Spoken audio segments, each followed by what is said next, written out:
Welcome back to the Shonen table. My name is Manuel. I'm Gafar. And we're going to give you our top 5 ranking of our weekly anime watch list. Let's get to it. Ikazu. Amazing anime came out this week. We had Invincibles and we had one more anime come out this week. My number 5 this week is JoJo's Steel Ball Run.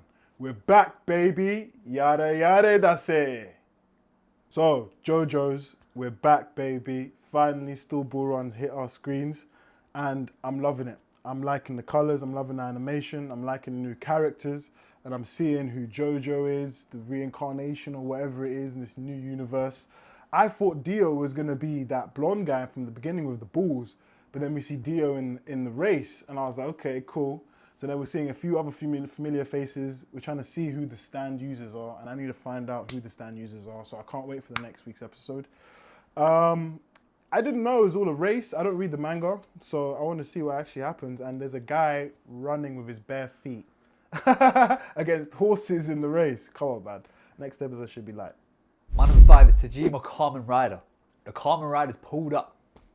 So now what I love about this episode, yeah, it was just straight brawling. You got the entire Kamen Rider team. You got Tackle, Kamen Rider, V3, Rider Man, and even the gangster. And also Mitsuba, yeah, who's part of Team Shocker. They all pulled up to fight the Batman himself. What I liked about this episode the most, it was straight action, but they were actually working as a team. If you see the coordination from these attacks and how they were all synced into killing this guy, it was sick. You see a double tackle, you see the V3 and Rider Man do a combined missile drop kick, and then you see obviously Kamen Rider himself just doing a Rider punch throughout the whole thing. But I feel like what I would like is more animes to do this, like have the actual team have better choreography and like coordinate their attacks a bit better without actually using each other as a means to defeat the enemy, rather than just someone goes in, defeats him, or attacks him and the other guy goes in. Having a combined effort makes it way much better. My number 4 this week is Hell's Paradise. Gabimaru is back, baby. So, Gabimaru fused with the fruit and he became like Chobe, so he was able to regenerate from that crazy wound that left his ribcage wide open. So now he's fighting the Tencent. Obviously, he's the opposite. So they're fighting and he's sucking his power while he's not doing any damage. So he needed a left bumper assist from the ninja girl that was there. And they ended up beating this Tencent. Crazy fight scene, amazing little crazy just animations. It was a great episode. And unfortunately, the girl died. And she was actually like a selfish girl. She said to everyone, bro, I don't care about no one. I'm here for myself. But she actually sacrificed herself in the end and it was actually quite sad. So yeah. Gabimaru is now on the next opponent. Oh no!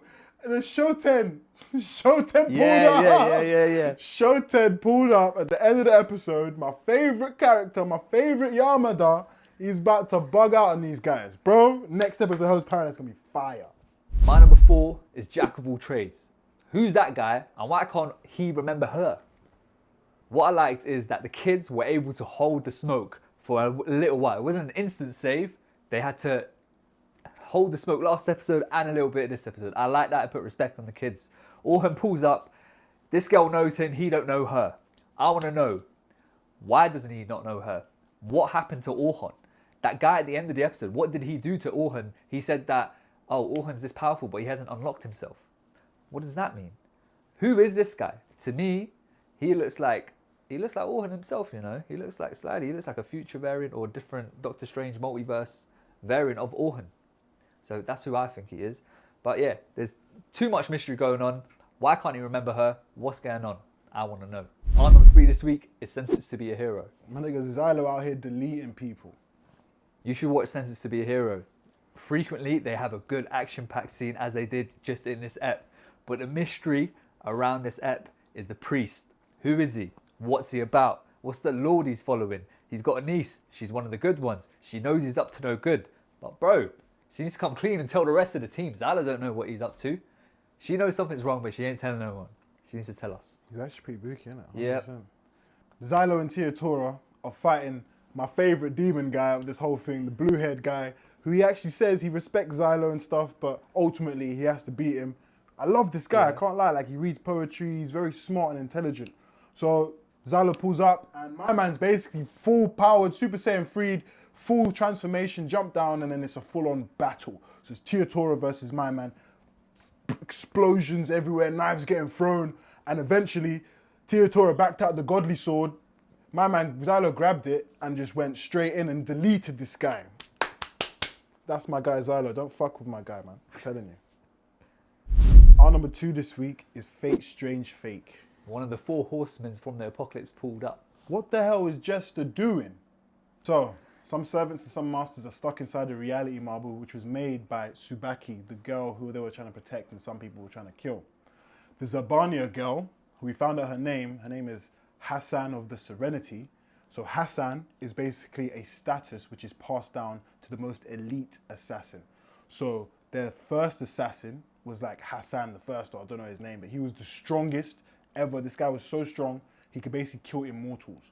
So this Hassan of the Serenity, is one of the weaker Hassans of the All Fate series, but she's obviously still pretty strong. So she can even kill like normal human beings by accident, just by standing close to her and stuff.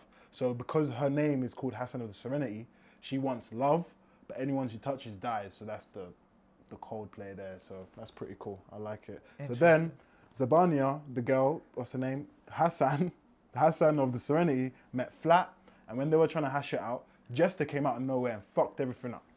And what that leads to is we then see what Mr. Black is. He is the Pale Rider, one of the 4 horsemen from the Book of Apocalypse, or from the Book of Revelations even. Mad. What is he? He ain't a hero, he's an entity. He's disease and death. And that is Mr. Black. So Tsubaki's essentially made him into a humanoid person, and that's what he is. How did he come into be? What was the catalyst, you ask? Remember, Tsubaki's parents put bacteria into her body? Okay. That was the catalyst the Grail system used to summon this guy. Okay. That's why he is what he is, and that's how he came to be. Then you got Jiao. So who is she? Tsubaki's parents tried to summon the first emperor of China, something Huang, yeah? They tried to summon him with the God-felling crossbow, but what Huang did back in the past is he killed Jiao with this crossbow. So her spirit is bounded to this weapon. So when they used that as the summoning ritual catalyst, they got her. Okay. And the remnants that she's left that's carried with this bow. She is not as powerful as she was in the past. Okay. She's kind of a remnant of a divine being. What she's acting as now is basically like a guide in Tsubaki's dream, to basically trying to shelter her away from the Pale Rider that she has on the other side. Our number 1 this week is JJK. Megumi went from a Zenny to a Fushiguro real quick. Takaba is as strong as Gojo, bro. What the fuck? This episode, it was a tactical showdown between Megumi and Reggie. But I want to talk about Reggie. Reggie is a reincarnated sorcerer from the past. Now, his power, coming into the modern day period, has elevated tenfold how it was when he was back alive.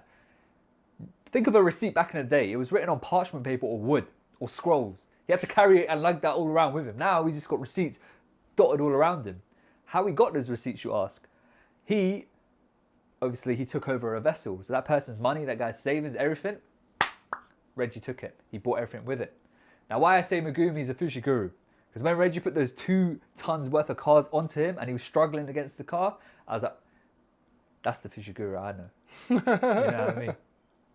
So yeah, afterwards, we see Takaba, and he was fighting Reggie's brethren and all that stuff. And Reggie, the guy's exploding. Like, he's just throwing everything he has at him, yeah? And he's doing like 0 damage. And he's like, bro, I'm hitting everything I got. And this guy's literally got nothing. He's playing jokes. Like, he's literally like, yeah, hit harder, man. Like, bro, you should try harder. Like, he's bare busting jokes with him, yeah? And then he got a message saying that, oh yeah, Reggie's dead now. And then he basically just gives up. Like, you know what, I'm done. I'm walking away. And then Takaba's basically like, oh, give me your points, give me your points. And he just fucks off. So then the narrator said, Takaba is actually stronger or can oppose Gojo. His technique, anything he finds funny, can turn into reality. So imagine if he finds Infinity funny. Like, oh, imagine if Infinity wasn't real. Ha ha ha. Bow. Infinity gone. Yeah. Is that how it works? That's crazy. I need to see more. Next episode, we're going to see Utah 4v1 some crazy sorcerers. Insane. I'm down. Who is the smart anime character? Light Yagami or Aizen? I'm going straight up. Cool. Aizen is a lot stronger than Light. I'm going to say, like, he outsmarted Urahara, who created the Hogyoku, and I even think he's even smarter than Mayuri. So yeah, I'll give it to him. I don't think so. I think Light is smarter than Aizen. Why? Because real intelligence is what you can do under pressure with limited information and in real time. And whatever Aizen has done so far does not fit that category. So I believe Light is smarter than Aizen. I think he's fought people like that, I guess. Like, he had to think on his feet fighting Yamamoto, but I still think Aizen's a lot smarter. Nah. Aizen had years to prepare. Light doesn't. Whatever Light figures out is on the spot. Look at the two situations, yeah? Aizen, he's planned for years, and he's got everyone in a genjutsu with his sugetsu. They don't even know what's going on. He's just manipulating them from the get-go. They don't even know what's happening. However, with Light, he's got to outsmart L, so he actually has a rival. Aizen doesn't necessarily have a rival like that. L is number one top globally for intelligence, yeah? This guy's on his case immediately. The FBI are on his case immediately. The police, people are actively searching for him. No one's actually searching for Aizen.